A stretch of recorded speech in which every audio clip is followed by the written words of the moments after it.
Hey, Layla. How could you do this? After all the effort Warren made, it shouldn't end up like this. Mimel covered her face and went down on her knees. At her feet, there was a cake box thrown into the trash can. It was something Warren had prepared, and he left the room just minutes before saying, "I'll leave early." From the crushed box, white frosting peeked out. "It's not good to throw perishables in a hospital room. I'll take care of it." I said so, and started to clean up the trash. "Hold on, Layla." Slowly removing the grasping hand of my teary-eyed Mill, I sighed and opened the cake box to show her. "Looking at this, do you still want to eat it?"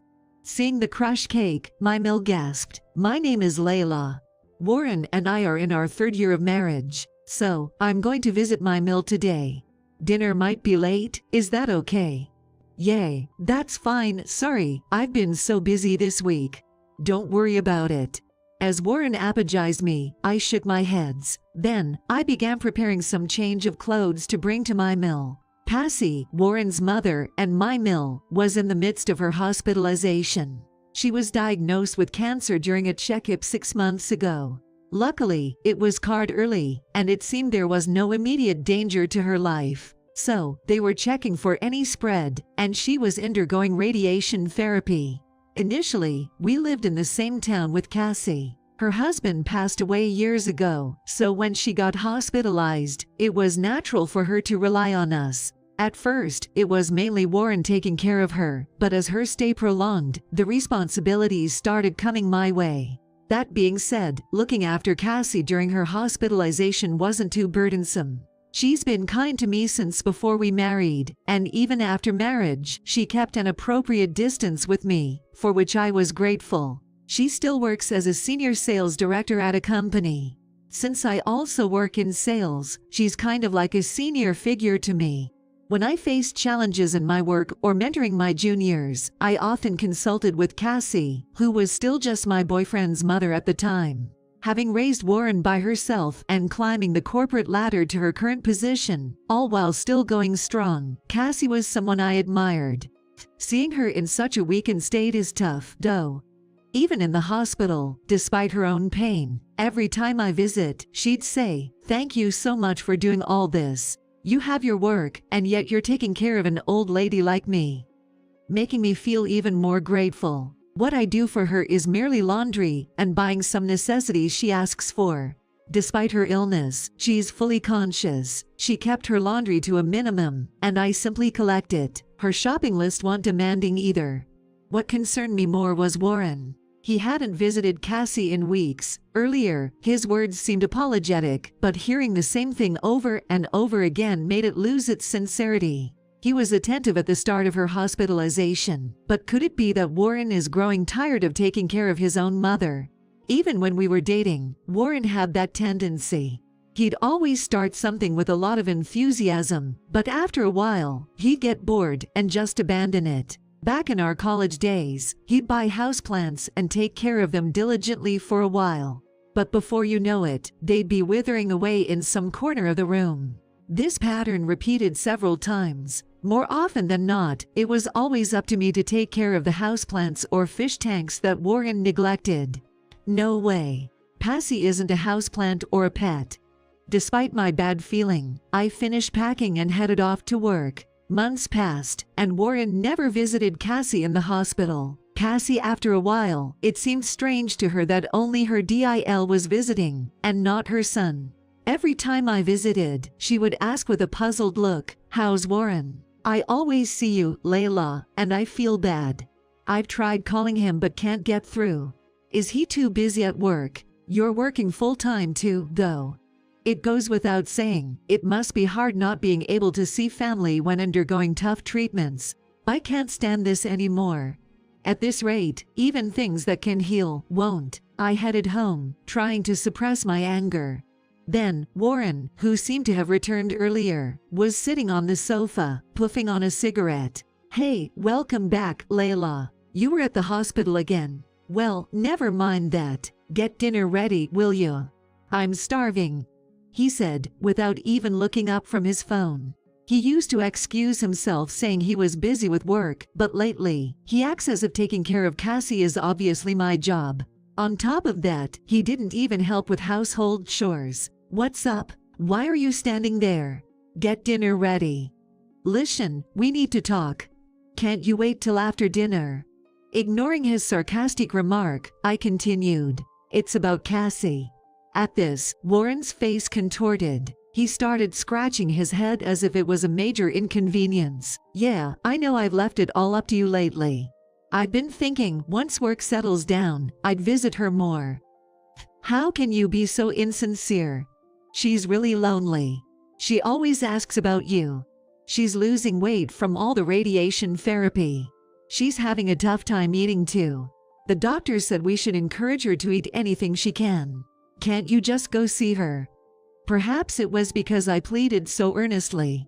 After a pause, Warren let out a big sigh. Stubbing out his cigarette, he carelessly placed his phone on the table. All right, I'll visit her this Monday if you insist that much. I have a business trip from Tuesday, but I can come home early. Really? Thank you. Why do I have to thank him for something related to his own mother? Despite the odd feeling, I was happy, hoping that the visit might cheer up Cassie. Is that good enough? I'm gonna take a shower now. Have dinner ready by the time I'm out. Okay, got it. Seeing me overjoyed, Warren got up and headed for the bathroom. As I was about to hurry to the kitchen, I couldn't help but notice Warren's phone. His screen was still on. A web browser was displayed on the screen. What? My eyes widened at the text displayed on the web browser. I accidentally dropped my bag. My work tools and the bag full of laundry I'd gotten from Cassie made a loud thud as they hit the floor. Is this a mistake? No, it can't be. This is. Feeling a chill run down my spine, I instinctively looked towards the bathroom. All I could hear was the faint sound of the shower, and there was no one around to answer my questions. I gulped nervously. There's no way this is acceptable. I can't let anything else hurt her.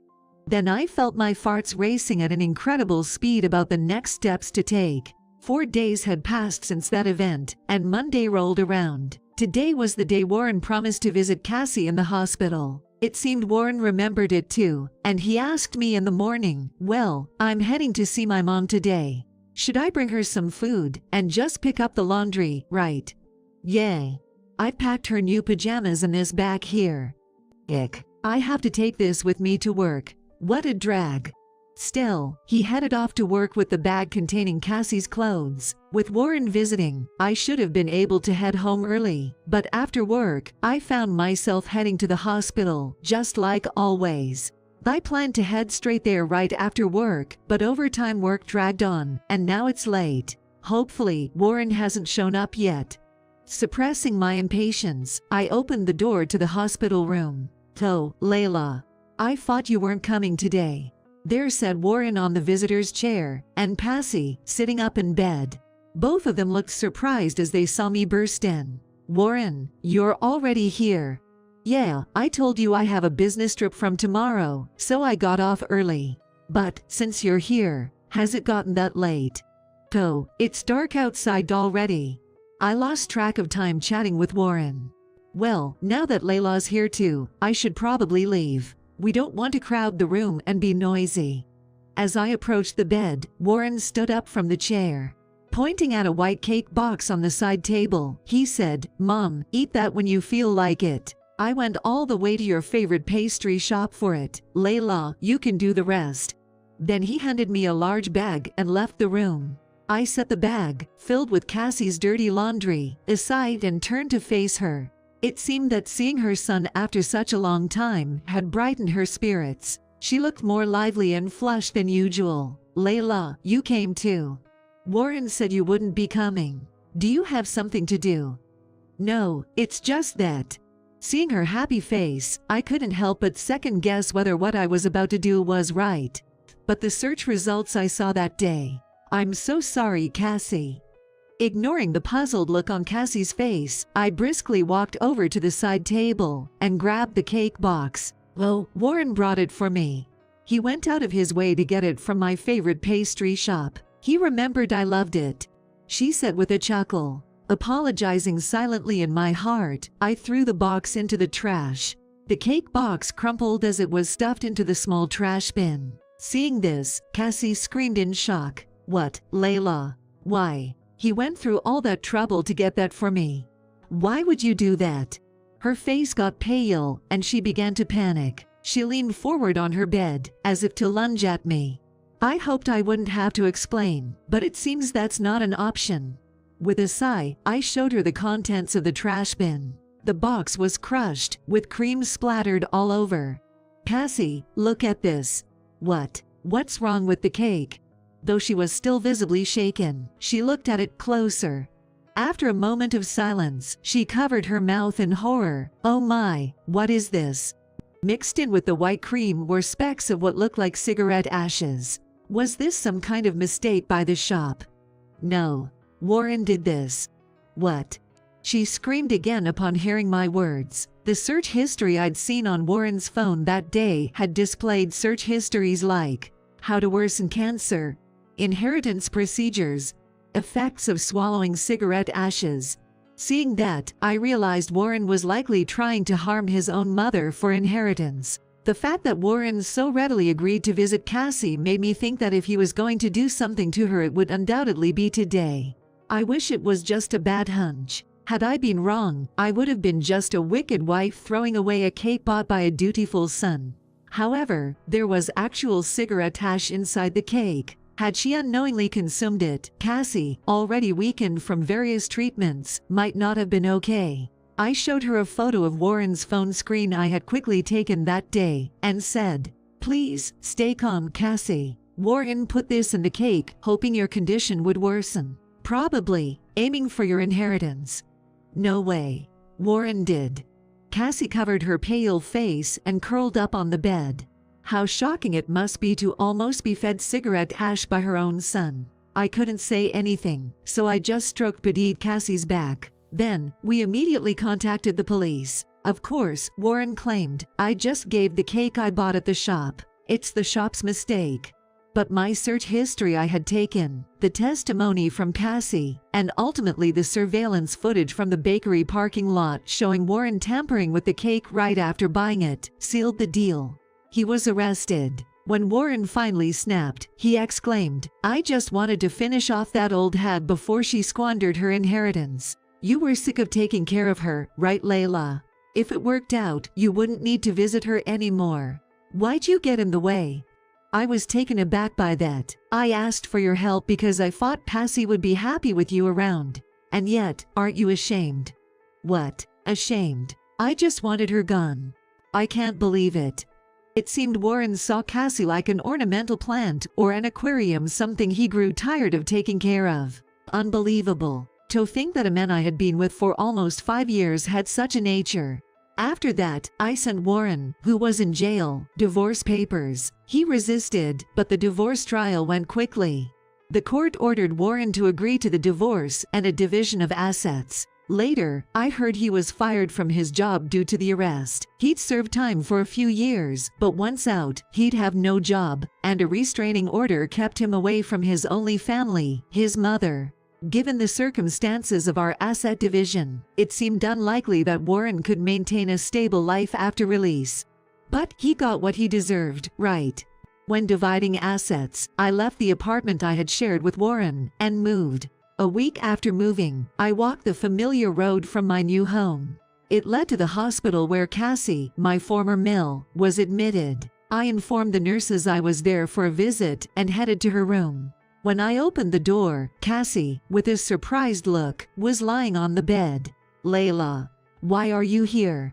Why do you ask? I've always come, haven't I? I won't suddenly stop coming. But you and Warren are divorced now, aren't we strangers?